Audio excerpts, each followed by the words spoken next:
Sebagai seorang arsitek, alangkah baiknya kita memahami arti atau makna dari rumah tersebut dahulu. Definisi rumah secara umum merupakan salah satu bangunan yang dijadikan tempat tinggal selama jangka waktu tertentu. Makna rumah di sini bisa diartikan sebagai tempat tinggal, tempat kita beristirahat, dan sebagainya. Assalamualaikum warahmatullahi wabarakatuh. Perkenalkan, saya Senama Maria Wernanata dengan NIM 2996020 dari Prodi Arsitektur dari Universitas Munawarman. Tujuan saya membuat video ini adalah untuk memenuhi ketentuan dari mata kuliah Arsitektur dan Perilaku Manusia. Pada video kali ini saya akan menyampaikan seberapa pentingkah kita sebagai arsitek dapat memahami kegiatan yang akan dilakukan pada ruangan yang akan kita bangun. Sebelum kita memasuki penjelasan yang lebih lanjut, alangkah baiknya kita memahami arti atau makna dari rumah tersebut dahulu.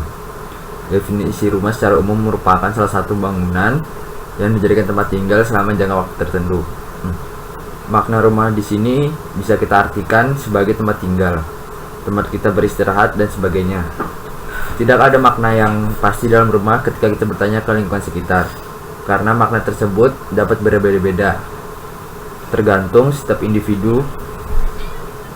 Adapun fungsi rumah sebagai tempat kita beristirahat ketika lelah setelah melakukan aktivitas, tempat kita untuk bercengkrama terhadap keluarga, tempat kita berlindung dari hujan, dan tempat kita berlindung dari kejahatan kriminal.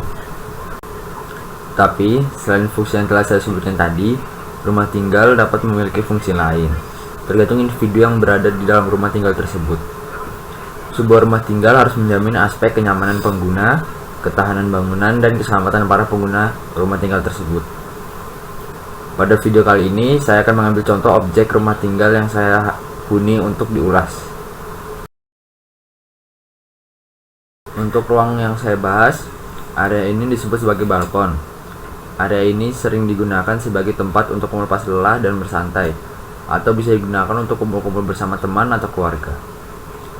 Selain untuk berkumpul, biasanya tempat ini juga digunakan untuk bekerja atau bisa digunakan untuk mengerjakan tugas. Dari segi pencahayaan pada balkon ini, jika siang hari sudah cukup pencahayaan karena menggunakan sistem pencahayaan yang alami. Namun, pada malam hari pencahayaan di sini sedikit minim karena kurangnya pencahayaan dari luar dan hanya menggunakan satu buah lampu sehingga menjadi sedikit remang-remang. Lalu permasalahan yang sering terjadi ketika sedang mengerjakan tugas atau sedang bersantai ialah kurangnya sumber listrik seperti stop kontak. Hal ini sedikit mengganggu ketika kita sedang bersantai, bekerja, ataupun mengerjakan tugas. Karena pekerjaan kita akan terhambat jika baterai yang kita gunakan itu akan habis.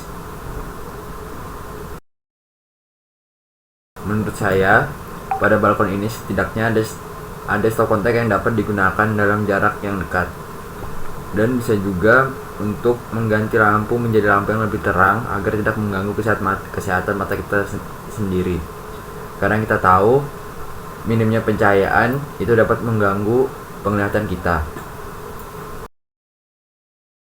Dari contoh yang sudah saya jelaskan, kita dapat mengambil kesimpulan bahwa rumah atau tempat tinggal yang baik itu tidak hanya sekedar bentuk bangunan yang indah dan seberapa luas rumah tersebut, tetapi rumah yang baik itu menurut saya adalah rumah yang dapat memenuhi setiap kebutuhan dan keperluan pada setiap pengguna rumah tersebut.